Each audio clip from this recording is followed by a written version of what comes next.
we'd done it. I guess it is true what they say. If it was built by a man, it could be repaired by a man. Means we're putting back together and we're fixing without parts from Bugatti, and we've already done and accomplished what we were told couldn't be done, which is give us confidence. Maybe it's false confidence, but I don't know. Splitting a Bugatti Chiron in half in a regular garage with basic tools, no factory engineers, no permission, no support. This wasn't just a repair step, this was proof. Proof that the claim this car can't be taken apart outside Bugatti was wrong. Proof that Matt could rebuild almost anything, with or without their blessing. Proof that the project was moving forward and stopping it was no longer an option. And with that split, something shifted. Because Matt just declared independence from Bugatti's entire system. And at this point, the worst they can do is refuse to help when the car is finished to a standard so high they can't ignore it. Everyone knows Matt has the experience, even though this is his first ever Bugatti rebuild. Because while he was splitting this multi-million-dollar machine on a garage floor with simple tools, people at the highest level were watching, and they clearly weren't happy. A major claim, one that protected their exclusivity, had just been challenged, on camera, in front of millions. So two serious questions emerge. First, do hypercars truly require factory engineers for every repair, or is exclusivity being used to make owners believe only the manufacturer can touch them? Second, why would a $4 million car have such ordinary-looking white wiring inside? If you're already hooked, hit subscribe. This story is only getting deeper.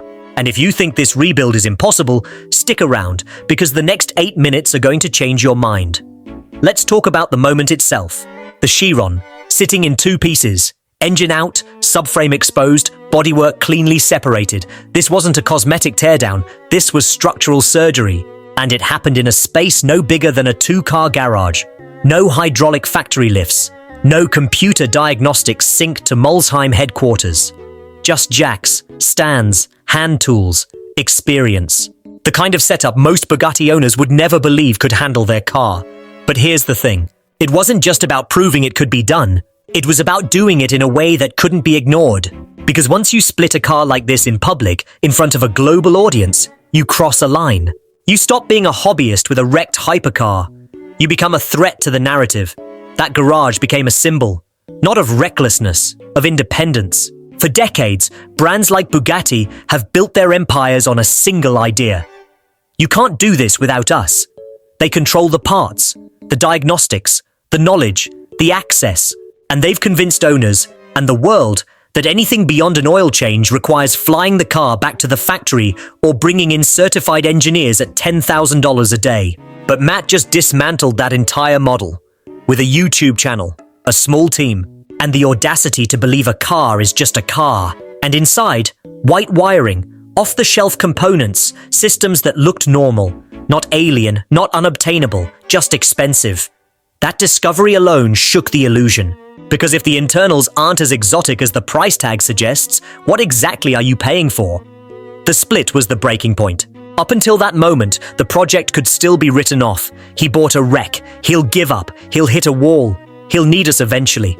But the second that car came apart cleanly, no catastrophic failures, no irreversible damage, no begging for Bugatti's help, the script flipped.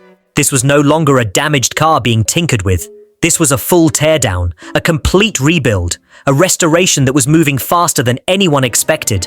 And for Bugatti's leadership, that's when the frustration likely started, because control was slipping. Momentum doesn't lie, and right now, it's not with Bugatti, it's with Matt.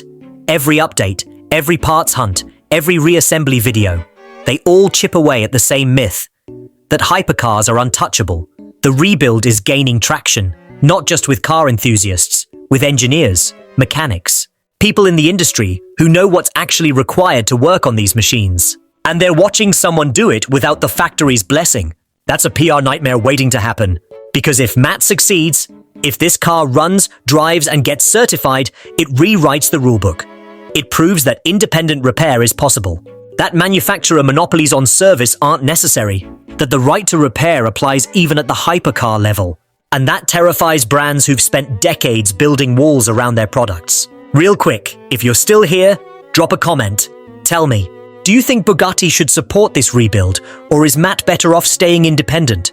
I'm reading every one. Here's where it gets dangerous. Not physically, reputationally. For Bugatti, this project is a double-edged sword. If Matt fails, it validates their position. See? Told you. Only we can do this. But if he succeeds, that's when the questions start. Why do we need to ship our cars back to France for repairs? Why are independent shops blocked from accessing parts? Why does a $4 million car use components that look mass-produced? And those questions, they don't go away. They linger. They spread. They erode trust. Because luxury isn't just about performance, it's about perception. And once perception cracks, the entire brand suffers. Let's be clear. Splitting a Bugatti Chiron in half isn't just a mechanical achievement, it's symbolic. It's David cutting Goliath's armor open and showing the world what's underneath. It's proof that the myth, the untouchable, unrepairable, factory-only hypercar, is just that. A myth, and myths only survive when they're not challenged. Matt challenged it. On camera, in front of millions. And the world is watching the fallout. Public perception is already shifting. Comments are pouring in. Engineers are weighing in. Other builders are taking notes. And the consensus. If Matt can do it, maybe the gatekeeping was never about capability. Maybe it was about control. That's the kind of narrative shift brands can't afford. Because once people start questioning the exclusivity, they start questioning the value. And when value is questioned, prices follow. Here's what luxury brands fear most. Independence. Not from their customers, from their control. Because the moment owners realize they don't need the manufacturer for everything, the power dynamic changes.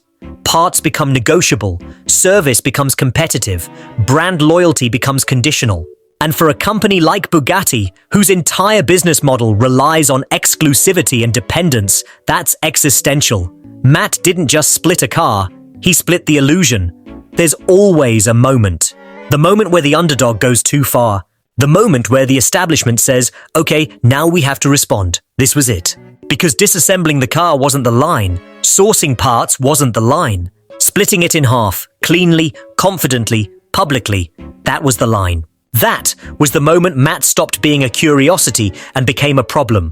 Not because he was doing it wrong, because he was doing it right. And that's more dangerous than failure ever could be. This is no longer just a rebuild. This is a statement. A statement that says, you don't own this car, I do. A statement that says, your rules don't apply when the car is mine. A statement that says, I'm going to finish this, with or without you. And that statement, it's resonating. Because this isn't just about one Bugatti. It's about every hypercar owner who's been told they can't fix their own property. It's about every mechanic who's been blocked from working on these machines. It's about the future of car ownership in a world where manufacturers want permanent control. Matt didn't set out to start a movement, but he might have started one anyway. The pressure is building. Every video, every milestone, every success. It all adds weight to the same question. What happens when he finishes? Because if this car runs, if it passes inspection, if it drives like a Chiron should, if it looks factory perfect, then Bugatti has a choice.